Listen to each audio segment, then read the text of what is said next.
So we'll move on to the Q&A now.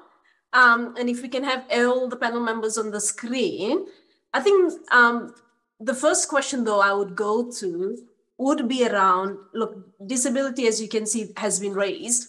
We do also have a question in the Q&A around refugees and asylum seekers. You know, we have a question around Pacifica. We have a question around other priority groups not being included or mentioned much.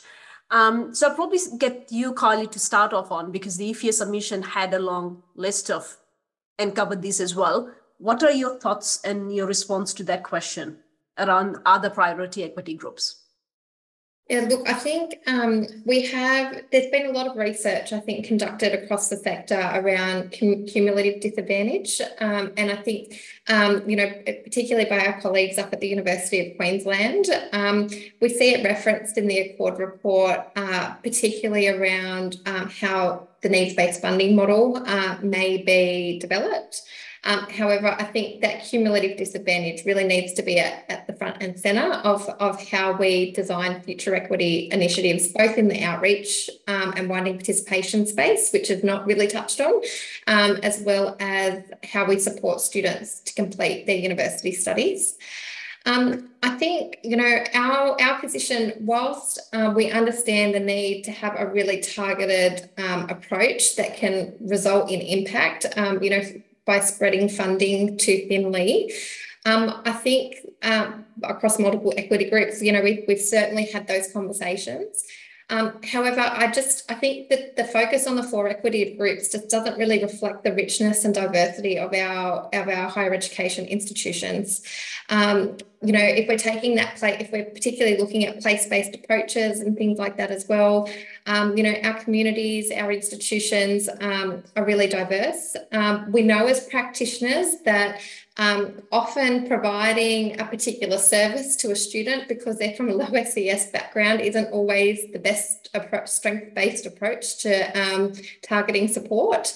And so I think we really need to, I think this is a really great opportunity for us to evolve, you know, from moving away from really basic notions of equity and actually recognising the richness that a really diverse population of students brings into our institutions, and how do we effectively identify, target and support, you know, a holistic approach to access to university, but also student support as well. Thanks, Carly. Shamit, there's a question for you in the Q&A, which focuses on what do you think will be the equity barriers? Well, I mean, in short, all the existing barriers and probably many more that we've not thought of. And this sort of extends Kylie's point about cumulative disadvantage. It is sort of one thing to sort of think about 4 discrete groups which we're familiar with and get to grips with the underlying causes of disadvantage, particularly in trying to get into and succeed in higher education. That's in itself quite a hard thing to get your head around. But why would we just limit ourselves to just those 4 groups? We should be asking a question as to who's at risk of not getting through, if you want at-risk students, and who's at risk of not getting anywhere near university. And that's why I'm kind of open to the kind of argument that Chris was pushing forward earlier on, which is we should be far more agnostic about who runs a university, who's a provider. I mean, we've got 39 universities, and they're remarkably familiar institutions. So this is a time for some fresh thinking. But these barriers to answer the question they'll be complex. I don't want to sort of avoid answering the question, but they're oftentimes to do with, you know, people's finances, interacting with their transport, interacting with their prior education, interacting with their social networks. So that's quite a lot of things going on at the same time. And I think ATEC, as I keep emphasizing, needs to have its own understanding of those new intersectionalities. Sometimes they're transient, sometimes they're permanent. I just call that, in shorthand, sorry about the jargon, a kind of life chances model. You can use any word you want. But these are actually the reasons why people who are trying to navigate modern markets and public services in Australia don't do very well. And I don't think universities are any different. If we understand those things, we start to understand the barriers to disadvantage, the barriers to participation, and we can be on the front foot about those things. For example, if Australia goes into deep dive recession 7 years from now, I entirely made that up, do we have any understanding about the ones who are least able to get into university or succeed, or the ones who are least able to get labour market outcomes commensurate with their degree? We should know this. This is the benefit of having a centrally sort of managed, stewarded ATEC that Barney was sort of outlining earlier on, this sense of the system as a whole, not individual players, important though they may be. And I'm just in favor of trying to get ahead and looking at a little bit of those things. Some of these things in the foreground, we know them already. There's all sorts of internal dynamics in Australia right now, where Barney is still the Vice Chancellor in Western Sydney is a very good example of that. The demographics and the economics of Western Sydney are changing in front of our eyes dramatically. So is it a place that is marginal economically, which it perhaps was once in relation to Sydney, or is it actually the new Sydney and old Sydney becomes marginal? I don't know which way, but places are changing all the time and people are in those places. And I think these are sometimes the sources of disadvantage, or if you want, the source of advantage, being in the right place at the right time.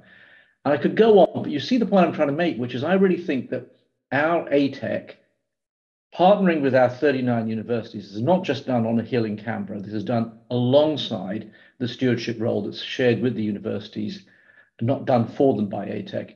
We need to be across disadvantage, and current, future, and ongoing.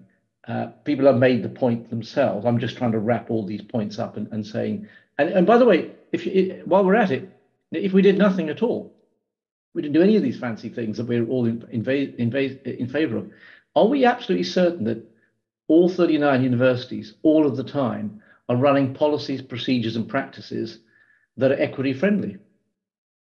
I mean, you know, there's all sorts of these sort of barriers that crop up.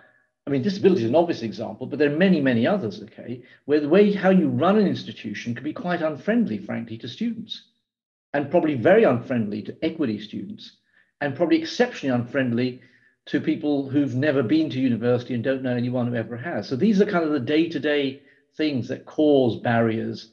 And the solution to that is having extremely student-centric universities, using the Accord, using this moment, and pivoting towards universities for the benefit of students, not for the benefit of providers, not for the benefit of people like me.